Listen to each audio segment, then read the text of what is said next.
آپ اس سے بچ نہیں سکتے۔ صحیح صحیح۔ چلیں اب تیسرے اور آخری باب کی طرف بڑھتے ہیں۔ باب 3، نیند کا غلبہ بمقابلہ تھکاوٹ۔ کیا آپ اپنی باڈی پمپ کلاس کے لیے بہت تھکے ہوئے ہیں یا چٹائی پر سو رہے ہیں؟ یہاں بات واقعی بہت دلچسپ ہو جاتی ہے۔ مجھے معلوم تھا آپ یہ ضرور کہیں گے۔ کیونکہ اس میں ایک فٹ بال کھلاڑی کی مثال ہے۔ فرض کریں وہ میچ کے بعد تھکاوٹ کا شکار ہے، اسے فٹیگ ہے، لیکن اسے نیند کا غلبہ نہیں ہو رہا، یعنی وہ سلیپی نہیں ہے۔ ان دونوں کے درمیان فرق سمجھنا کتنا ضروری ہے؟ یہ فرق دراصل جان لیوا ثابت ہو سکتا ہے اگر نہ سمجھا جائے۔ نیند کے غلبے کی سنگینی بتانے کے لیے ایک سون والڈیز نامی سمندری جہاز کے خوفناک حادثے کا حوالہ دیا گیا ہے۔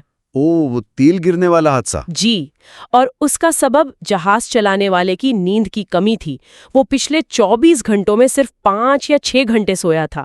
اس کے لیے باقاعدہ ایک اپورٹ سلیپنس اسکیل استعمال کیا جاتا ہے جو نیند کے غلبے کو ماپنے کا طریقہ ہے۔ ارے واہ! اور اسی نیند کو سمجھنے کے لیے مواد میں نیند میں سوراخ یا ہولز ان یور سلیپ کی انتہائی مؤثر مثال پیش کی گئی ہے۔ ہاں، وہ سوراخ والی مثال بہت واضح ہے۔ بالکل۔ تصور کریں کہ کسی کے گلے میں ایک چھوٹا سا سوراخ ہے اور وہ کھانا کھا رہا ہے۔ بظاہر وہ کھا رہا ہے لیکن کھانا پیٹ میں جا ہی نہیں رہا۔ نتیجہ کیا ہوگا؟ وہ بھوکا ہی رہے گا۔ صحیح بات ہے۔ بالکل۔ اسی طرح سلیپ ایپنیا کے مریضوں کی نیند بظاہر پوری ہوتی لگتی ہے، لیکن بار بار جاگنے کی وجہ سے جسم کو آرام نہیں ملتا اور وہ تھکے ہی رہتے ہیں۔ لیکن اس سب کے پیچھے سسٹم کون سے کام کر رہے ہیں؟ میں واضح کرتی ہوں۔ 2 کیمیائی نظام ہیں جو ہماری نیند کو کنٹرول کرتے ہیں۔ پہلا ہومیوسٹیٹک سسٹم ہے۔ جیسے ہی ہم جاگتے ہیں، دماغ کے اندر ایڈینوسین نامی کیمیکل جمع ہونے لگتا ہے جو نیند لاتا ہے۔ اور کافی اسی کو روکتی ہے، رائٹ؟ بالکل، کیفین اسی کیمیکل کو بلاک کر دیتی ہے۔ اور دوسرا ہے سرکیڈین سسٹم جو میلاٹونن ہارمون پیدا کرتا ہے، اور اس کا تعلق روشنی اور اندھیرے سے جڑا ہے۔ ہاں، اور سرکیڈین سسٹم کے حوالے سے اندھیرے میں بند پھول کی بقا کی مثال بھی دی گئی ہے۔ اگر پھول کو غلط وقت پر روشنی ملے تو وہ مر سکتا ہے۔ اور ریکون جانوروں کی بڑی مزیح حقیقت ہے اس میں۔ جی۔ ان پر میلاٹونن کا اثر انسانوں سے بالکل الٹ ہوتا ہے تاکہ وہ اندھیرے میں چوکنا ہو کر اپنا کھانا تلاش کر سکیں۔ کمال ہے نا؟ واقعی کمال ہے۔ اگر ہم اسے وسیع تناظر میں دیکھیں تو نیند صرف جسم کو بند کرنے کا نام ہرگز نہیں ہے۔ یہ بقا، ہارمونز کے توازن اور یادداشت کو محفوظ رکھنے کا ایک پیچیدہ اور ضروری عمل ہے۔ اور یہ جو دونوں نظام ہیں نا، ایڈینوسین اور میلاٹونن، یہ ارتقائی لحاظ سے بہت نفیس ہیں۔ تو اس سب کا کیا مطلب ہے؟ ہم روزمرہ زندگی میں اس کا کیا کریں؟ میرا خیال ہے یہ جاننا ضروری ہے کہ تھکاوٹ اور نیند کے غلبے کا فرق سمجھا جائے۔ بالکل۔ لوگوں کو چاہیے کہ وہ اپنی صحت بہتر بنانے کے لیے اس فرق کو پہچانیں، لیکن اس سب کے بعد میرے ذہن میں ایک آخری اور غور طلب خیال آ رہا ہے۔ وہ کیا؟ جیسا کہ ہم نے دیکھا کہ نیند ہماری جینیات تک کو متاثر کرتی ہے، لیکن آج کی جدید دنیا میں ہم مسلسل کیفین سے اپنے ہومیوسٹیٹک پریشر کو دبا رہے ہیں اور اسکرینوں کی نیلی روشنی سے اپنے سرکیڈین ردم کو دھوکہ دے رہے ہیں۔ تو کیا ہم نادانستہ طور پر انسانی ارتقاء کو حیاتیاتی الجھن اور دائمی تھکاوٹ کی ایک نئی اور خطرناک سمت میں دھکیل رہے ہیں؟ یہ واقعی سوچنے کی بات ہے۔ ہاں، یہ ایک ایسا سوال ہے جس پر لوگوں کو آج رات بستر پر لیٹ کر ضرور غور کرنا چاہیے۔ Chapter 4 slip stages, how deep can you go? اور یہاں سے شروعات کرنے کی ایک خاص وجہ ہے۔ لوگ اکثر ڈیپ سلیپ یعنی گہری نیند اور ڈریم سلیپ یعنی خوابوں کی نیند کو ایک ہی چیز سمجھتے ہیں۔ بالکل ایسا ہی ہے۔ ذرائع میں ایک بڑی عام سی صورتحال کا ذکر ہے جو اکثر گھروں میں پیش آتی ہے۔ مطلب صبح ناشتے کی میز پر ایک بندہ دعویٰ کرتا ہے کہ وہ پچھلے 4 دن سے بالکل نہیں سویا۔ ہاں، اور دوسرا چڑھ کر جواب دیتا ہے کہ بھائی تم تو رات بھر خراٹے لے رہے تھے۔ یہ بحث اسی لیے ہوتی ہے کیونکہ عام طور پر لوگوں کو نیند کے مختلف مراحل کا علم ہی نہیں ہوتا۔ صحیح۔ تو کیا آپ ان مراحل کو تھوڑا واضح کر سکتے ہیں؟ ضرور۔ ماہرین کے مطابق نیند کوئی ایک کیفیت نہیں ہے۔ اس کے 3 بالکل مختلف مراحل ہوتے ہیں: لائٹ سلیپ، ڈیپ سلیپ اور ڈریم سلیپ، جسے ریم نیند بھی کہا جاتا ہے۔ اچھا، اس کو سمجھانے کے لیے میں ایک تشبیہ دوں گی۔ فرض کریں کہ لائٹ سلیپ دراصل ایک طویل راہداری یا دالان کی طرح ہے۔ یہ بڑی زبردست تشبیہ ہے نا؟ مطلب ڈیپ سلیپ اور ڈریم سلیپ کے کمروں تک جانے کے لیے لازمی طور پر اس راہداری سے گزرنا پڑتا ہے۔ کوئی بھی انسان جاگنے کی حالت سے سیدھا گہری نیند کے کمرے میں چھلانگ نہیں لگا سکتا۔ بالکل، اور اس راہداری سے گزر کر جب انسان ڈیپ سلیپ کے کمرے میں داخل ہوتا ہے تو یہ وہ جادوئی مرحلہ ہے تو جسم کو اصل میں تر و تازہ کرتا ہے۔ تو کیا اسی دوران وہ گروتھ ہارمون پیدا ہوتا ہے جس کا ذکر ذرائع میں ہے؟ جی بالکل، ڈیپ سلیپ کے دوران ہی جسم میں سب سے زیادہ گروتھ ہارمون بنتا ہے۔ ایک منٹ، میں یہاں تھوڑی سی وضاحت چاہوں گی۔ یہ گروتھ ہارمون اصل میں کرتا کیا ہے؟ مطلب کیا یہ صرف بچوں کے بڑھنے کے لیے ہوتا ہے یا بڑوں کو بھی اس کی ضرورت پڑتی ہے؟ یہ بہت اہم سوال ہے۔ بڑوں میں اس کا کام جسم کی مرمت کرنا ہے۔ دن بھر کی مشقت سے پٹھوں میں جو باریک ٹوٹ پھوٹ ہوتی ہے، یہ ہارمون اسے ٹھیک کرتا ہے۔ اچھا، یعنی یہ مدافعتی نظام کو دوبارہ ریچارج کرتا ہے؟ 100%۔ جب دماغ ڈیپ سلیپ میں ہوتا ہے تو وہ جسم کے تمام وسائل صرف اور صرف مرمت کے کام پر لگا دیتا ہے۔ اور ذرائع میں بچوں کی ایک زبردست مثال دی گئی ہے۔ مطلب جب بچے اس ڈیپ سلیپ میں ہوتے ہیں، جیسے رات کو گاڑی میں سفر کے دوران سو جائیں، تو انہیں اٹھا کر بستر تک لے جایا جائے تب بھی وہ نہیں جاگتے۔ ہاں، انہیں چاہے دانت برش کروا دیں، وہ سوتے ہی رہتے ہیں۔ یہ خالص ڈیپ سلیپ کی طاقت ہے۔ دماغ بیرونی دنیا سے بالکل کٹ جاتا ہے۔ واہ! لیکن کیا عمر بڑھنے کے ساتھ یہ نیند کم ہو جاتی ہے؟ بدقسمتی سے ہاں، عمر کے ساتھ دماغ کی یہ ڈیپ سلیپ پیدا کرنے کی صلاحیت کمزور پڑنے لگتی ہے۔ نیورونز میں تبدیلیاں آتی ہیں اور ہارمون کم ہو جاتا ہے۔ تو اسی لیے بڑی عمر کے لوگ رات میں بار بار جاگتے ہیں اور دن میں میٹنگز کے دوران اونگنے لگتے ہیں۔ بالکل، یہ کوئی سستی نہیں ہے، بلکہ جسم کا چیختا ہوا اشارہ ہے کہ رات کو مرمت کا کام پورا نہیں ہو سکا۔ یہ تو ہو گئی ڈیپ سلیپ۔ اب اس راہداری کا دوسرا کمرہ ہے ڈریم سلیپ یا ریم سلیپ، اور ذرائع کے مطابق یہ حصہ تو گہری نیند سے بھی زیادہ عجیب ہے۔ ڈریم سلیپ تو واقعی ایک عجوبہ ہے۔ اس دوران ہمارا دماغ بالکل اسی طرح بجلی سے بھرا ہوتا ہے جیسے جاگنے کی حالت میں۔ لیکن کمال کی بات یہ ہے کہ اس دوران انسان کے پٹھے مکمل طور پر مفلوج ہو جاتے ہیں، ہے نا؟ جی، اور اس سے بھی حیران کن بات یہ ہے کہ اس مرحلے میں ہمارا جسم درجہ حرارت کو کنٹرول کرنا چھوڑ دیتا ہے۔ کیا مطلب؟ ٹیمپریچر کنٹرول کرنا چھوڑ دیتا ہے؟ ہاں، انسان کسی سانپ یا کولڈ بلڈڈ جانور کی طرح بن جاتا ہے جو ماحول کے حساب سے اپنا درجہ حرارت برقرار نہیں رکھ سکتا۔ ارے، یہ تو بہت ہی خطرناک معلوم ہوتا ہے۔ ارتقائی لحاظ سے ہمارا دماغ اپنے ہی دفاعی نظام کو یوں بند کیوں کر دیتا ہے؟ اس کی بنیادی وجہ توانائی کی تقسیم ہے۔ ریم نیند کے دوران دماغ پچھلے دن کی یادداشتوں کو ترتیب دے رہا ہوتا ہے اور جذباتی صدموں کو پروسیس کر رہا ہوتا ہے۔ اچھا، تو اس کام کے لیے دماغ کو بہت زیادہ انرجی چاہیے ہوتی ہے؟ بالکل، اس لیے وہ ان تمام نظاموں کو شٹ ڈاؤن کر دیتا ہے جو اس وقت ضروری نہیں ہوتے، اور پٹھوں کو مفلوج اس لیے کرتا ہے تاکہ آپ خوابوں پر عملی طور پر حرکت نہ کرنے لگیں۔ صحیح، ورنہ انسان خواب میں دوڑ رہا ہو تو حقیقت میں بھی بستر سے اٹھ کر بھاگنے لگے۔ بالکل، تو یہ مفلوجی دراصل ایک حفاظتی میکانزم ہے۔ یہ تو سمجھ آتا ہے، لیکن ذرائع میں ریم نیند کا ایک اور پہلو درد کے احساس سے جڑا ہوا ہے۔ ایک تحقیق کا حوالہ ہے جس میں لوگوں کو صرف ریم نیند کے دوران بار بار جگایا گیا۔ ہاں، اور پھر ایک گرم بلب سے ان کے درد کی برداشت کو ماپا گیا۔ نتیجہ یہ نکلا کہ ڈریم سلیپ کی کمی نے انہیں درد کے لیے انتہائی حساس بنا دیا۔ ایسا کیوں ہے؟ مطلب صرف خوابوں کی نیند چھن جانے سے جسم میں درد کا احساس کیسے بڑھ جاتا ہے؟ دیکھیں، ریم نیند کے دوران دماغ کا وہ حصہ جو درد کے سگنلز کو روکتا ہے وہ ریچارج ہوتا ہے۔ جب یہ نیند نہیں ملتی تو سومیٹو سینسری کارٹیکس نامی حصہ ہائپر ایکٹیو ہو جاتا ہے۔ یعنی جو عام حالات میں ہلکی سی چبھن ہوتی ہے وہ شدید درد محسوس ہونے لگتی ہے۔ 100%۔ اب اس سے آپ نیند کی اہمیت کا اندازہ لگا سکتی ہیں۔